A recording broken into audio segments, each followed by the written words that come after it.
Good Yontif. Shana Tova. Gemar Chatima Tova. Thank you, Cantor Dov Karen, and of course, thank you, Cantor Magda Fishman. We thank you, Cantor Mitch Martin, and our choir members. So we're back again, not just back again from last week, but we're back again to this very significant rite of our people. Jews, as you know, some with even a very scant sense of belonging, come on this night. This night, we know, has great power. We say Shana Tova, and we know what it means. We wish each other for a good year. I've been pointing out that the root for Shana in Hebrew is the same as the root for Shinui, which means change. It's as if the tradition noted thousands of years ago that there is always change, and change needs to be recognized. Once again, there will be change. Each one of us will change, and the world around us will change. And so we wish each other good changes for this year. The changes in our lives brought about by the pandemic have been greater than any changes we have known for decades and decades. And so much has been revealed. We've learned a lot of things about ourselves, and we know that our world is different. On these holy days, we have been praying for change. Each and every one of us looks deeply into ourselves and considers where our own changes are needed. On the other hand, there's a shared and communal element to this holy day. And so it reflects the need for change within a communal life, the nature of our community, and how we effectuate those changes. Typically, I speak on Rosh Hashanah and then again on Yizkor tomorrow about those things which are felt most deeply, those things which are deeply personal. But tonight I tend to speak about our shared responsibility as a people and as a community. We not only are to look into ourselves as individuals, but we look at ourselves as a community, as a synagogue community. There's an element in this that has so much to do with us, all of us as a people, and yes, as a congregation.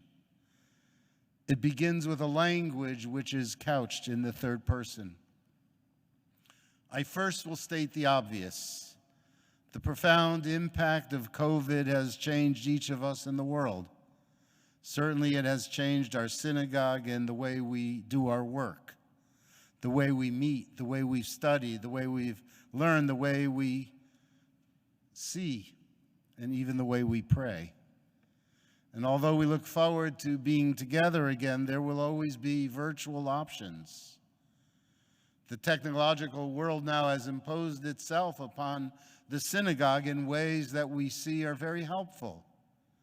I know there are people that are watching this service who are connected to B'nai Torah and live very far away. However, I believe powerful transformations have been taking place for years before COVID. COVID, however, has put certain things into sharper focus. But modernity has reshaped life, and in so doing, it has also reshaped Jewish life and the Jewish people. So the message that I will be delivering tonight is not just a message that is a function of the year of COVID, but it's a message that has been brewing within me for many, many years. Because as essential and powerful as I feel and you feel is our connection to the past, to our history, our traditions, and this desire to return, I believe that our synagogue and Jewish life has to be responsive to the shifts that are occurring both in our world and amongst our people, and particularly amongst younger people. There is a monumental generational shift taking place before our eyes. It's not just over the last couple years, it's been taking place for a while. And simply put, we have to understand what is happening, and this may be a time for us to create needed institutional change and changes in the way we define ourselves. So I want to address this from the perspective of recent sociological and demographic studies, but also from my own subjective perceptions after 40-plus years as an American rabbi. At the end of the day, I hope this inspires more conversations between us about what it is we are doing, what it is we have done, and what it is that we need to do. We could easily be lulled into a false sense of security because B'nai Torah does so well. But the change in generations has been profound, and what we see at B'nai Torah, what we have seen at B'nai Torah in recent years, will not be the same in the future. It's kind of funny, although not that funny, that when I first arrived here some 28 years ago and looked around in the sanctuary on a Shabbat morning, I saw myself as one of the youngest people here.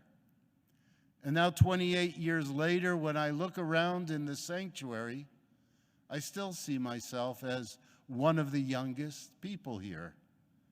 And that's not because I'm misreading the crowd. That's because we're all getting older, but we're not being replaced in this traditional space by younger people. Our feelings on this night connect us to the past and tend to create a sense of return for what was. So many, however, amongst younger adults and families don't feel the same way. So I want to look honestly at what is and what needs to be. There are three major events that shaped the contemporary Jewish scene and our perceptions of ourselves. The three major events are the Holocaust, the birth of the State of Israel and its emergence as a world power, and the strength, influence, and freedom of being an American Jew. There have been few moments like this in our history. American Jews may be one of the freest and most influential Jewish communities in the last 2,000 years of our people's existence. But it comes with a price, because the nature of our Judaism is shifting. My sense is that after the Second World War and the Holocaust, Jewish communities, the communities that we came from, focused on keeping alive the Judaism of pre-war Europe. We greatly feared that it was lost, and we greatly feared assimilation in this nation. We feared a loss of cohesion and the loss of religious expression. And so our focus was on teaching the lessons of the past, keeping the ritual and the practices of the past alive.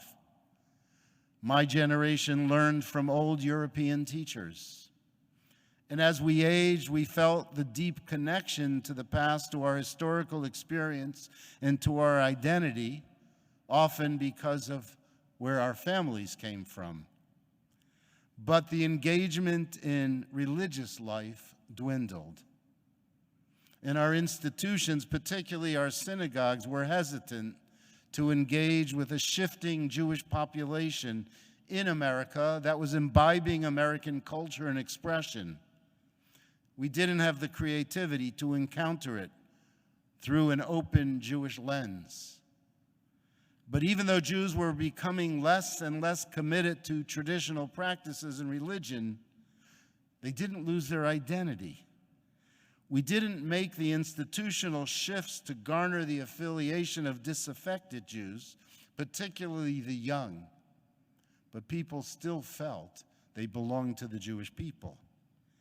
Today, some 75% of young American Jews identify as being Jewish, but they do not belong. They do not see religion as having importance in their lives, and they don't believe in God. In this area, in this area around B'nai Torah, over 85% of the population does not belong. So what will it say about our future? Well, I'm not a prophet, but in my position, what I do see is a great challenge that represents an incredible opportunity for us, for B'nai Torah congregation. I like to quote from the most important American Jewish demographer and sociologist of the 1950s and 60s, Marshall Sclair, who was a professor at Brandeis University, who happened to have been our own Tammy Faintuck's uncle.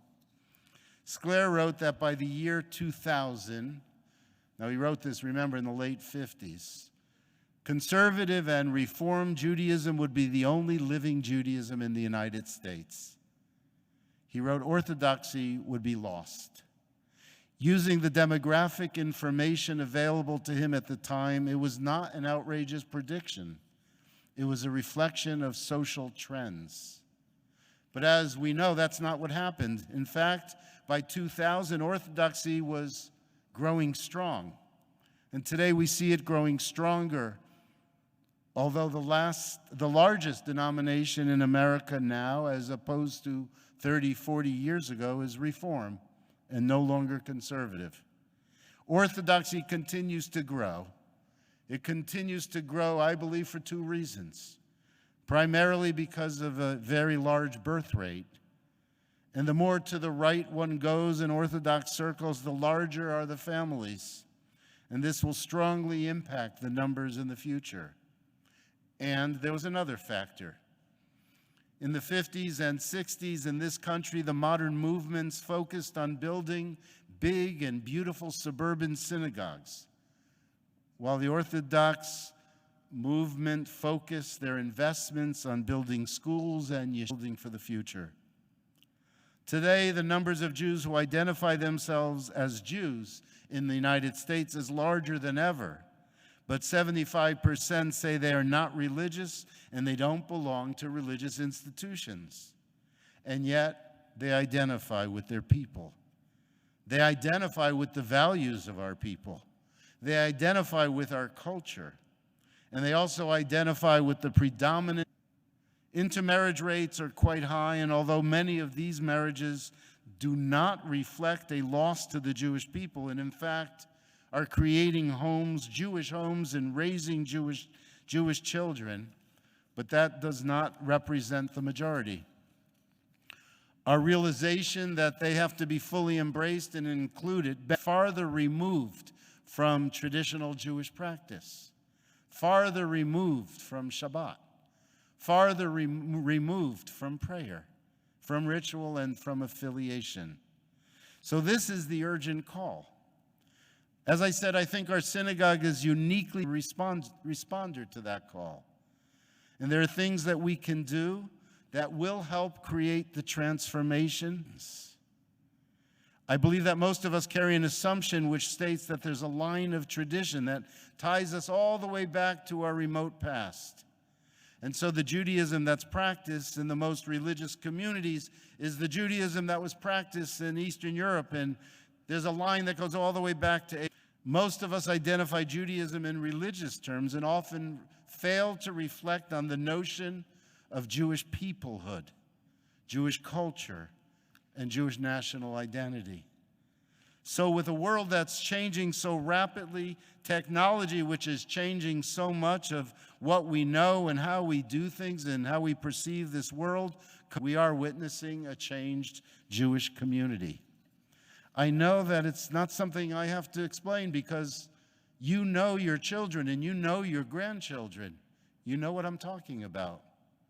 And furthermore, we choose not to live in closed communities, but we search for a meaningful way as Americans to sustain Jewish life, for us to think hard and to articulate the meaning of being Jewish, the centrality of community, what community does for people, and the work of a synagogue and how it can be so expansive. This conversation will be opened and it will lead to change or not, but it's a conversation that we will need to have. We can just ask each other, what do we believe in? And we'll get multiple answers. And in our tradition, we would say none of them are wrong. We inherit a tradition, but we also inherit lessons from history. At transformational moments through Joseph in Egypt and slavery and Moses and revelation at Sinai, wandering in a wilderness, settling in a land, we became a people defined by a national identity with a religious center in Jerusalem.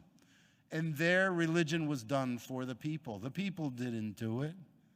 Religion was done in a... Ironically, our religious self-definition as the people of Israel had a God who resided in the temple in Jerusalem. And so there had to be a radical shift when we went into exile. And we did that. In Babylonia, we borrowed its best features and best ideas, and we were transformed by it. Even the idea, as I said, of God had changed.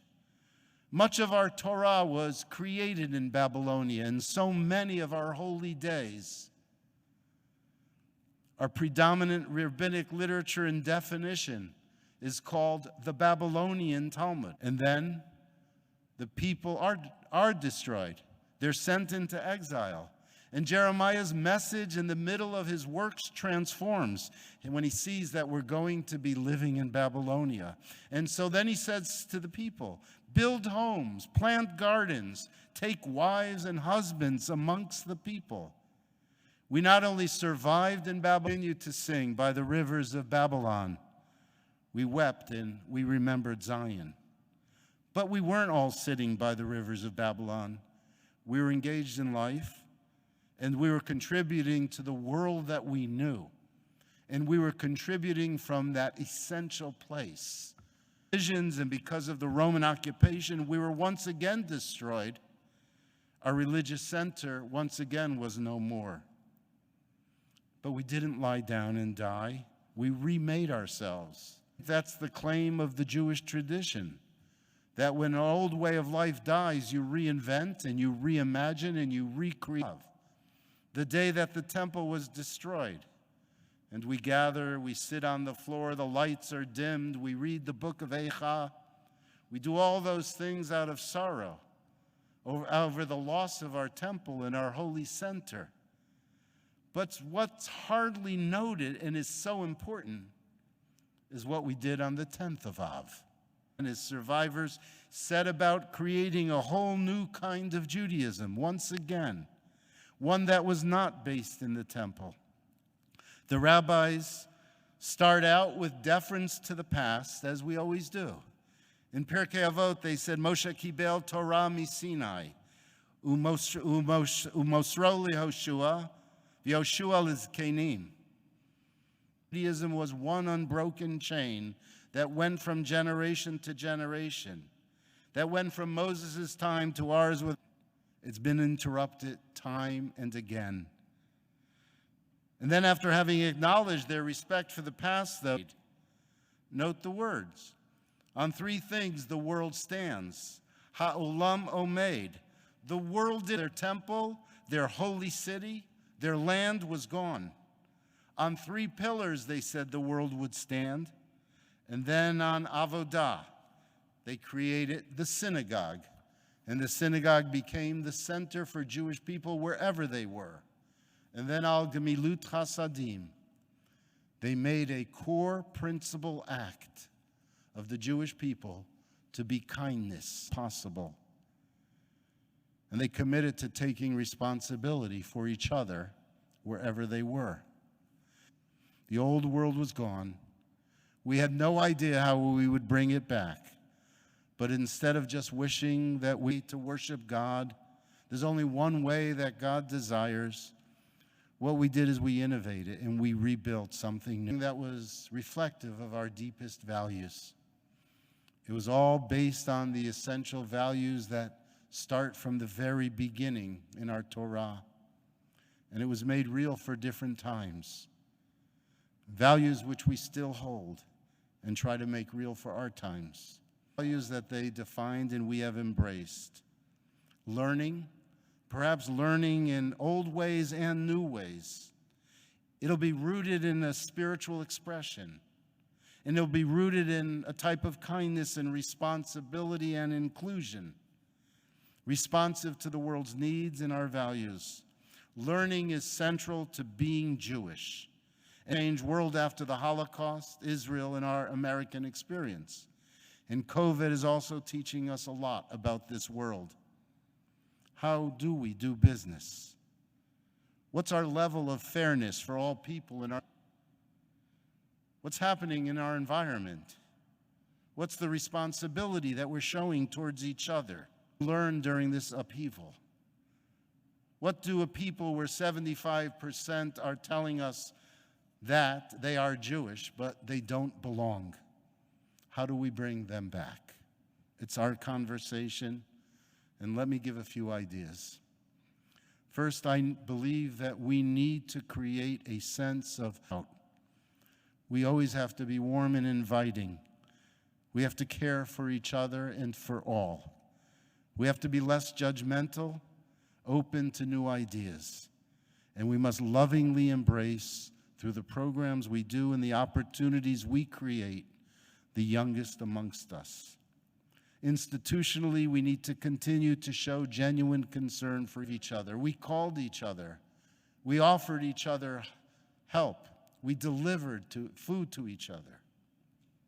Openness and responsible caring. It seems so basic, but in the world of mistrust, in the world of high tech, it was lost. It's to be our platform, Gemilut Chasadim, is the core to our being and survival. We see what happened to Jewish immigrants to America in one generation because of the commitment to education. As Americans, we've seen this in the way our people have also responded to the pandemic. As Jews, we community building. Teaching our children seriously is what will build the next generation. We can't say that we value our communal priorities. And all of us must engage in learning. And we've seen more of that, and we've got to see even more of that. And that means me, and that means you, and it means our oldest people, it means our youngest people. For a moment, let me turn my attention to the youngest. We have a good early childhood program. Our concern has to begin with our infants and toddlers and youngest children. Our school must be led by the best educators and experts in early childhood education and development. It must reflect the culture of our people. The language, music, holy days must infuse daily life, and we must make room for all of those parents. Community for themselves that revolves around our calendar and celebrations and deep concerns for the needs of this world. We can create a place where the challenges of living in a family and in these years, and love and parenting and being human in this culture are addressed and spoken to and supported. It's difficult to find connections. They need a center for their social lives. We need a center for young family life. And then when those children finish those early years of education, the best possible experiences must be given to them in a Hebrew school, in a bar mitzvah program, and day schools where then the tradition will have a claim on their lives because it will be so familiar and it will be joyful. And that center should be theirs to lead. All this is deeply connected to being part of a community. And avodah, worship, we're responsible to keep opportunities for spiritual life alive. Social media and materialism has failed us in connecting to something deeper, more meaningful, and transcendent. Death. None of those things help with birth or death. We need to be the place for the expression of the spirit and the soul, not only for those who daven well, but also for those who are seeking alternatives. Creative prayer to beautiful music, to spiritual ties, to the world of nature, meditation, and other forms of it. And finally, there is the reality that we coexist in this world with others. We work with others, we live with others, we send our kids to schools with others. We know it's l'darkei shalom, for the sake of peace. We know it is because, and something else. We've learned here from our TLC program and interfaith programs that hundreds of our young members who are participate and understand there's a call from deep within to help others, to help those who are underserved, to help repair the world.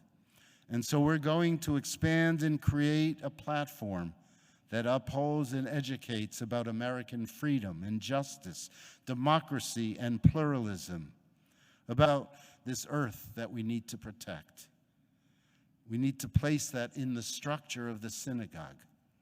And we have to be known for that, because that is religion in action. B'nai Torah needs to define itself as a synagogue with a center for social responsibility. And none of this diminishes our Jewish character. In fact, it taps and it expands it. So these are some of my aspirations, and I know shared aspirations as we continue into the future. A culture that embraces, a place that inspires learning, a center for a community that's responsive to all and to the world, and a place that reflects a deep spirit. It's good to have a time to reflect on what we've done and where we've been. Together have created one of the great synagogues in the world. And we're proud that B'nai Torah is a leading. Young families are part of a generation that's further removed from an old tradition and old ways of doing things.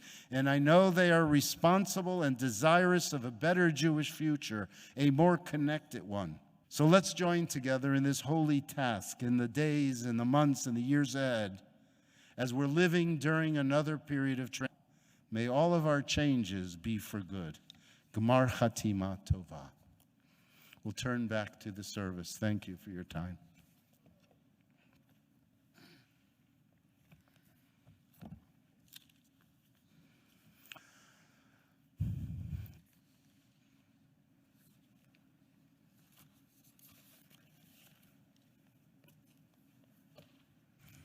L'chuna ranana.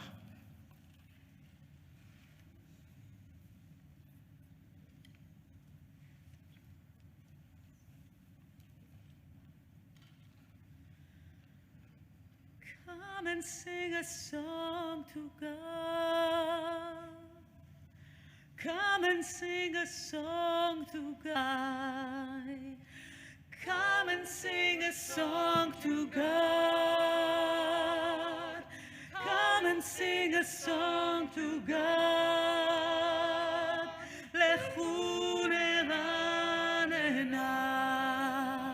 l'Adonai.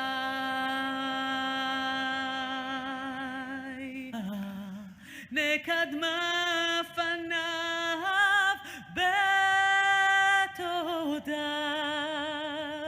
bizmirot, bizmirot nariya lo lechu neranena. Come and sing a song to God. Lechu neranena l'Adonai.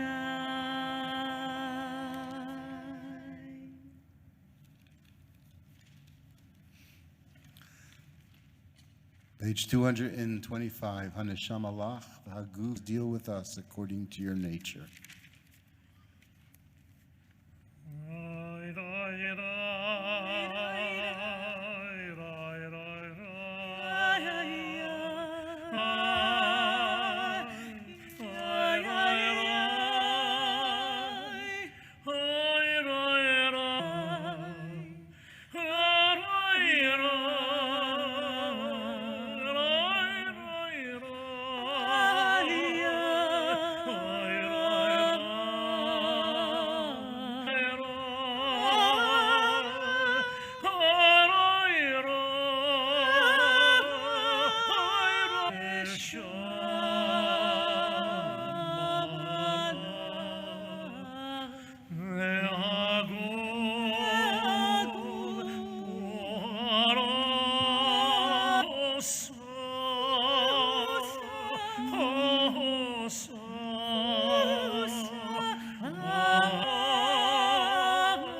According to your glorious nature, help us. You are known as gracious, compassionate God. Forgive then our sin, though it is great. Your ways is to be patient with sinners, not only with the righteous. This is the source of our praise for you. For your sake, not ours, God, help us. See how we stand before you, humbled and empty-handed. We turn to page 226. תעבור על פשע ותמחה אשם, כיום ויתייצב עמושם, תאזין שבתנו ותקשיב מנו מאמר, כיום ויתייצב אל רחום וחנון, ערך אפיים ורב חסד ועוון ופשע וחטאה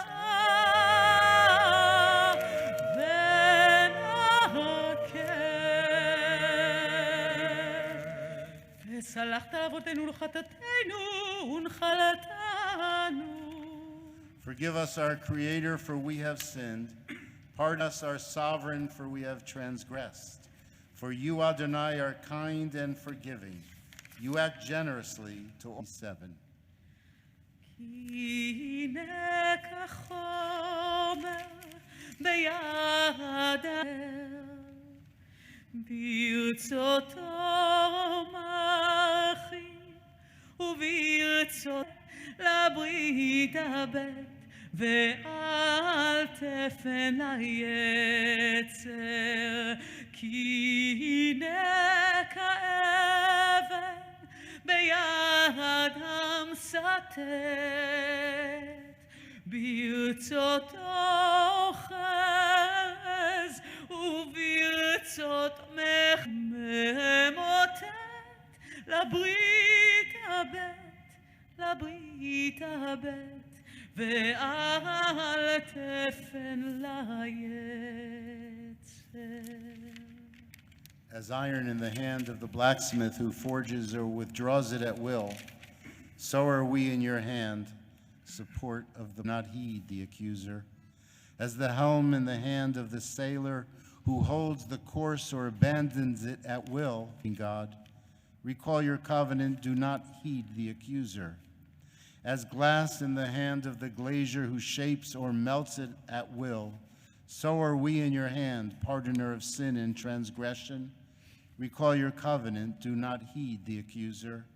As cloth in the hand of the draper who drapes or twists it at will, and righteous God, recall your covenant, do not heed the accuser. In Hebrew, the bottom of 227. ביד הצורף ברצותו משגשג וברצותו מצרף כן אנחנו מה זאת ערב לברית הבט ועל היצר. Page 228, tell me, God, my end, the measure of my days, that I would know how fleeting my life is. We walk about like empty shells, all our efforts add up to little.